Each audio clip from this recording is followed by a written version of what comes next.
Hello and welcome to Inside the Admissions Office, your one-stop shop for expert advice on the smart way to get in. My name is Kayla, and each episode I'll bring you an interview with the former admissions officer, a graduate of a top college, or an admissions expert. These interviews will take you inside the admissions office and will be full of behind-the-scenes knowledge, first-hand experiences, and application tips that will help you get into your dream school. If you'd like to chat with one of these experts, you can sign up for a free consultation at the link in the description of this episode.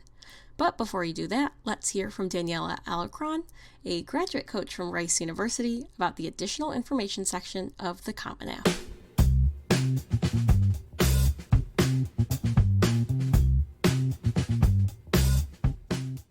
Hi, Daniela. Thank you for joining us today.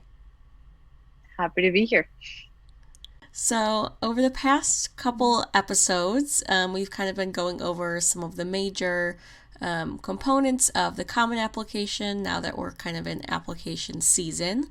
So this week, I wanted to cover kind of the elusive additional information section, which got a bit of a revamp this year as well. I think we always kind of get questions from students about what this section really is, how to use it. So I wanted to chat with one of our graduate coaches today, kind of get your advice on, how to use the section effectively. Sounds great. Yeah, I think the additional information is a bit of a catch-all. That is why I think students are confused about how to use it, because there's little guidance. But there are ways, I think, to be strategic about using it. Yeah, I just love to kind of start by just like a general overview of, kind of what the section is. Obviously, there's kind of like the prompt that comes with it, but so I think just kind of like a general overview would be helpful just to get us started. Yes. So the additional information section is a part of the Common App component, and it's basically just a blank text box, and it says that the limit is 650 words, and the general guidelines that the Common App gives you just says, if there is anything else that you'd like to add that you think will be relevant to the application that you haven't had a chance to explain elsewhere, use this section for that. So it basically just tells you, use it if you need it. And I think students are never sure about when they quote unquote need it. And whether it's read at all or whether it's read by all the schools, how do schools perceive this section? And I think the general confusion for students is, it's extra space, I should just fill it up. And I think a lot of times counselors give it an advice that they say, if it says optional, you should do it. You should fill it up. And I think this is the exception of that rule, is that this is not something that students need to fill in. And now with the COVID one, I think some of the, there's an extra uncertainty about, do you use both? Do you just one? Like, when does it apply to me? If I don't fill it up, or if I don't fill it in, am I giving myself a disadvantage in the overall kind of applicant pool?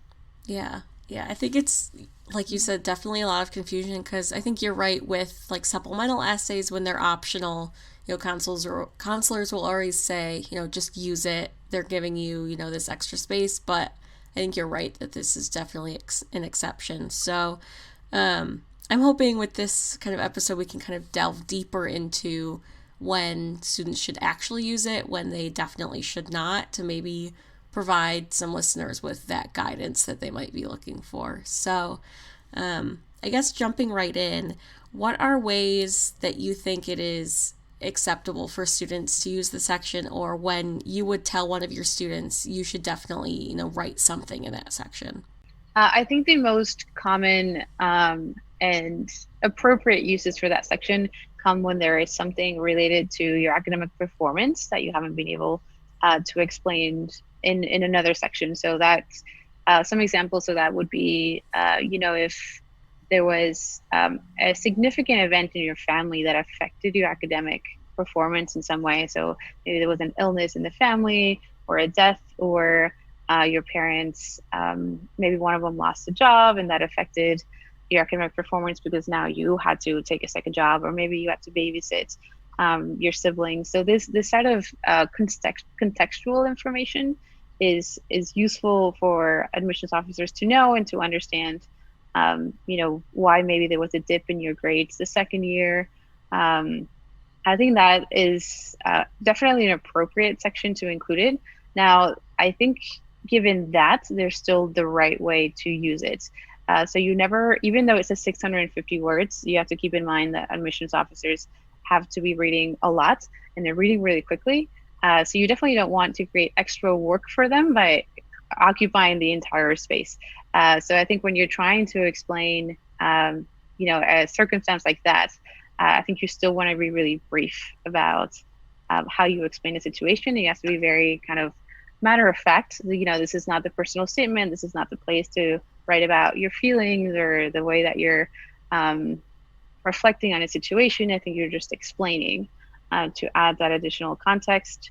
I think another thing in terms of if you're explaining something that is trying to explain some negative performance, or maybe under average performance on academics. The other thing that's important to mention is also what came from it. I think you also don't want to just say it and then just leave it. I think there has to be some signal of, and now I've been doing this to address this problem, or I've been taking extra classes to make up my grades. I think if you have done that, it's also important to explain, there was a dip in my grades, but this is what I'm doing to address it. So that's the second side of this is if you are going to explain something that might have affected you negatively, what are you doing about it is just as important in this section. Other things that this section can be used for is sometimes, asterisk, expanding on something that's in your activities list. And I say like sometimes because you definitely don't want this to be a second resume. So be very, very, what's it called? Like have high standards about what you would expand on in this section. So some students have used it to include additional summer programs maybe that they've taken that don't fit anywhere else. You literally just want to say, I took this program at this school and got this grade. You don't need to go into any more detail than that. Other things that students have used it for appropriately would be if they're published, including some information about their work. So maybe it's a research paper, then you may be able to include the abstract. You may be able to include, if it's artwork that's been published, more information about where it's been published. But you still want to be definitely very, very short and straightforward about how you explain this sort of things. Right. I think kind of along those lines, I've seen some students kind of like include links to websites that they've worked on or artwork or anything just to kind of add on to their activities list. But definitely, I think we'll get into this later too, that you don't want to kind of write a whole second activities list. I think that would not please most admissions officers. But I think what I'm kind of getting from your advice is that even if you are using it, you have to use it very carefully and very succinctly. Like you said, even though there's that 650 words, you probably don't really want to use all of that space. Yeah, I've never seen a student actually use all of it. I think that you probably don't want to use all of it. Right. And I think the other thing about being really being able to filter your activities and now make it a second resume is because you also want to highlight the best things about you. So it's all about quality and not quantity. So if you make that section a second resume, then it actually comes across as you're not able to prioritize and show the admission officer what is the best thing about you. Mm-hmm. So I think it's just going to kind of dilute your activities actually, because you have so many that it's like, okay, well, what are the important ones? What am I focusing on? So definitely, yes, definitely on the filtering side, I think it's important.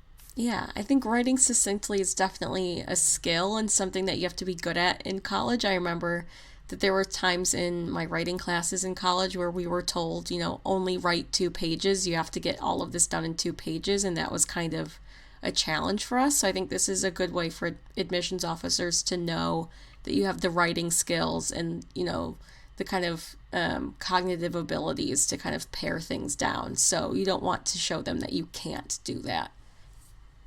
Yeah, I think that's a great example. So I studied um, science and art, so I did two degrees in college. But I remember a lot on the art side that my professor, it was a photography class, and my professor would say, go all day shooting. This is like film camera, so you still need to develop and get the prints. And then he would say, I only want to see two photos. Like, I don't care Mm-hmm. how many you shot. And of course, at this point, people have like, I don't know, 40 photos that they want to show, and they're all beautiful in their eyes, and they all say like, oh, but you need to see all of them. And my first would be like, nope, I would only see two. Like, that is a skill in its own. You need to be able to Mm-hmm. curate your own work. And I think that's kind of what you have to do with the activities list as well. You need to curate your own work. They don't really care if you've done 20, 30 Yeah. things. Like, only show me the things that you feel are the most important about you, and that really put together that narrative of the type of person that you and students that you want to portray yourself as. Yeah, I think that's a really kind of good metaphor for the application as a whole, is that you've done maybe 40 different things and you're only able to show, a couple of them. I think that's a really good way to think about it.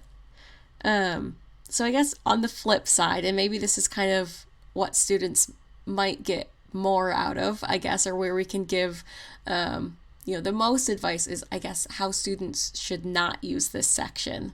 I think there's kind of a lot of pitfalls that students could fall into, so I'm really interested to kind of hear your advice on that. Yeah, definitely. I think that's easier to explain than when to actually use it, because that's so Mm-hmm. case dependent and student dependent.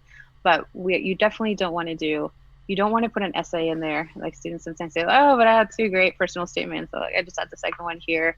No, definite no. I think you're just going to make a lot of people angry by Mm-hmm. adding a second personal statement. You don't, or supplemental essays for that matter. Now, the additional information section would go to every single college that you apply to. So you definitely don't want anything school specific in that section. Mm-hmm. Um, Other things that you don't want to do, we talked about repeating your resume. Um, I think just generally things that are not what the question is asking. So if you just want to add, oh, I really like this research paper, I think I did really well, I'm going to paste it on here, that I did for school, or a history paper, that's probably not the side for it. So don't use it as a portfolio or supplements in a traditional sense. I think it is entirely more about explaining your context, and again, something that isn't um, that you are not able to explain in other parts of the application, which is actually not that many things, because the common application allows for a lot of explanation of a lot of things. So I think this is just kind of a catch-all in case there is something that you couldn't explain elsewhere. But I don't think that applies to most people. Um, and I think even for international students, something common is maybe they repeat ninth grade. There's another section for them to explain that. Um, if there is something related to, I think illnesses perhaps could be a place for it. There's also, when it comes, when it's about your performance in school, you also have to think about that your counselor would be another person that can add that context. So I think if you're in that situation where there is something that happened within your school performance or school career that affected your performance in some way, you can think about using the additional information, but also asking your counselor to kind of echo or confirm whatever it is you're explaining in their own letter. So that's another way to think about how to pair it with other parts of the application. Yeah, definitely. I think you're right that the Common App kind of gives a lot of different ways for people to kind of explain things that happen. So you want to be really careful before you put anything in the additional information section to make sure you didn't write about it elsewhere, because, like we keep saying, admissions officers read so many applications. They're doing so much reading. The last thing they want to do is read, a repeat of something. They're probably going to, think that's a huge waste of their time.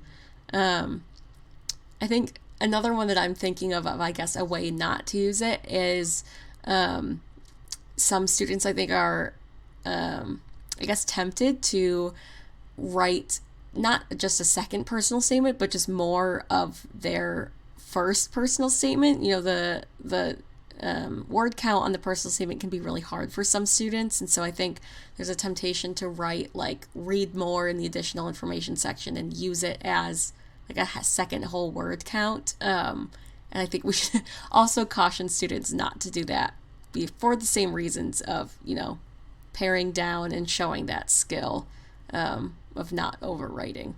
Yeah, definitely. I think definitely no writing at all. No writing samples Mm-hmm. should be included in there. The examples that I gave about giving more context about things that you've published would be like this is where it was published, not necessarily this is what Mm-hmm. was published.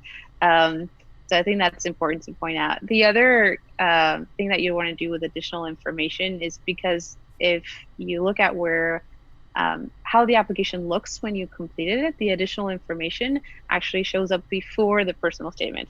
So that wouldn't make sense at all, actually, if you're Mm-hmm. talking about this being a continuation of your personal statement, because it's going to come out of order.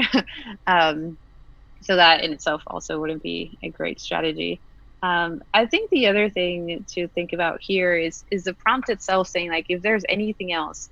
Um, the important thing there is understanding the whole applicant pool as a whole is like, is this something that I'm included on here that really is unique and special to me? That is important to think about. So if um, if it's just if you want to explain something about your circumstance that is unique to you, that is important to include. But if you're just adding things like oh, I'm such a hard worker and I would do really well in college, then that's not unique or relevant information for the admission officer.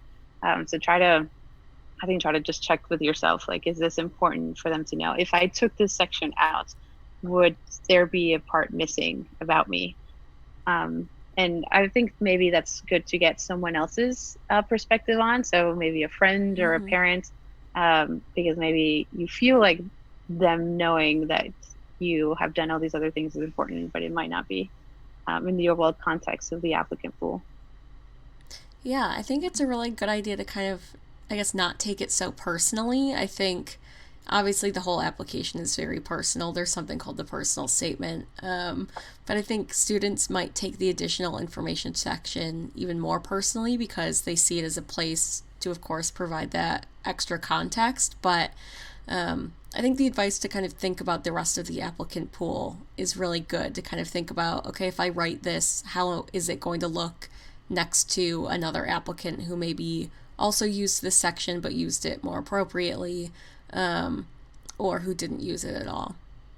Yeah, I think a good example to that would be, so I mentioned earlier that maybe there was a dip in your grades and you want to explain it.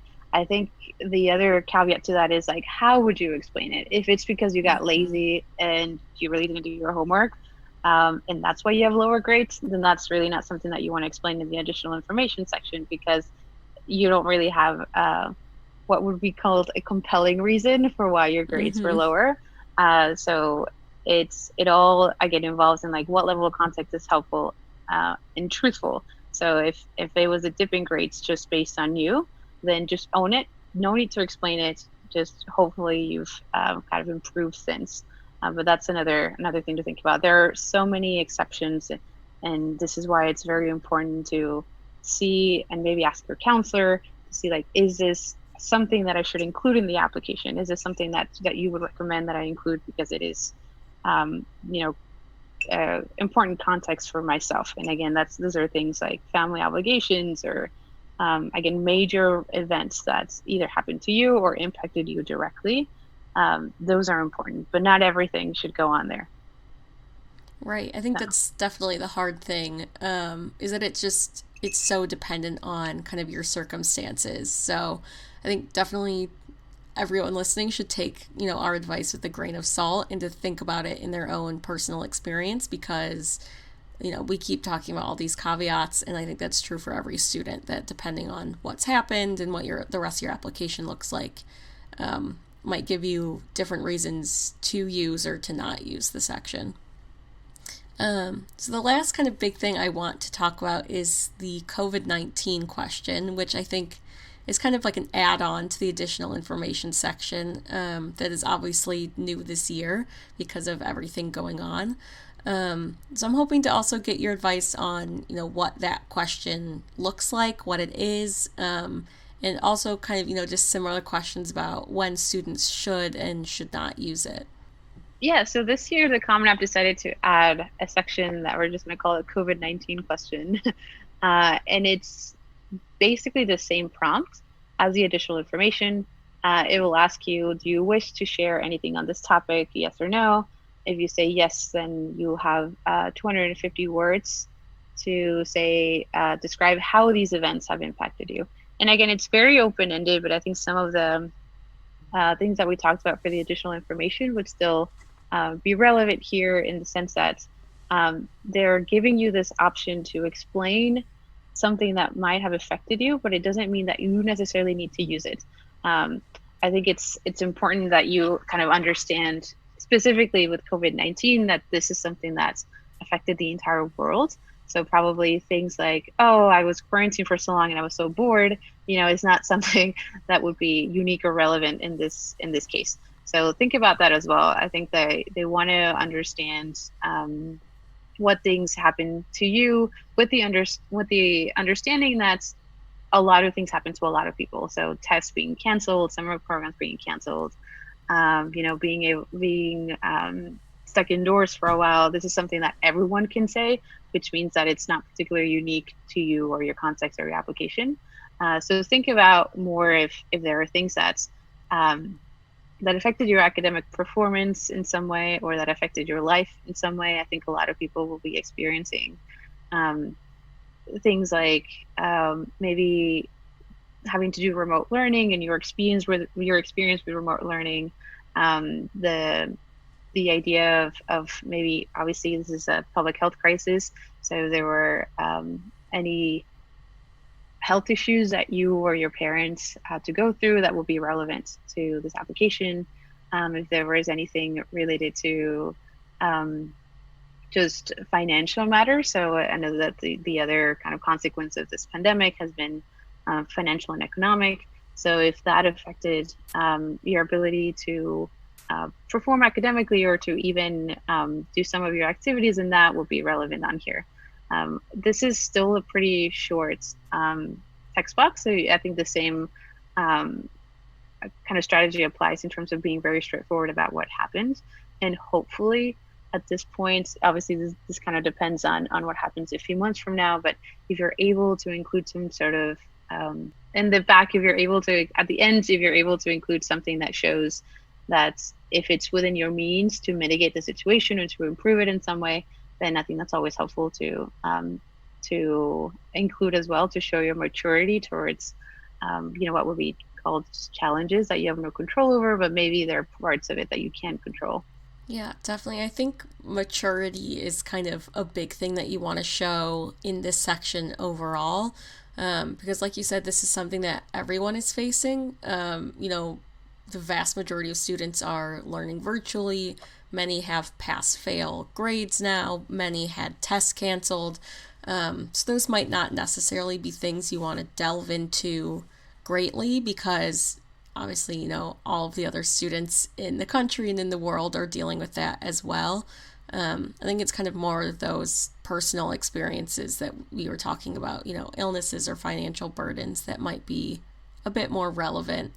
But I think similar to what we were talking about with just the overall additional information section is that this is something that your counselor can talk about as well. I think the Common App is also asking counselors to address how your school was managing COVID-19, whether they did go to pass-fail and what virtual classes looked like for your school. So it's not something that you have to explain on your own either.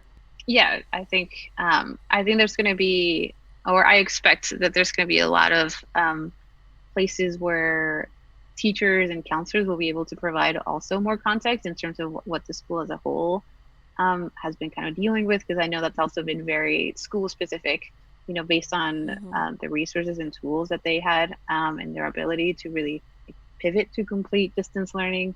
I think everyone is experimenting. So I think everyone will have some some story to talk about when it comes to kind of this whole year. The other thing to think about with this one is that the question itself is meant to help you. It's meant to give you an extra opportunity to express something that might have impacted you based on this kind of very, very unique situation that we find ourselves in.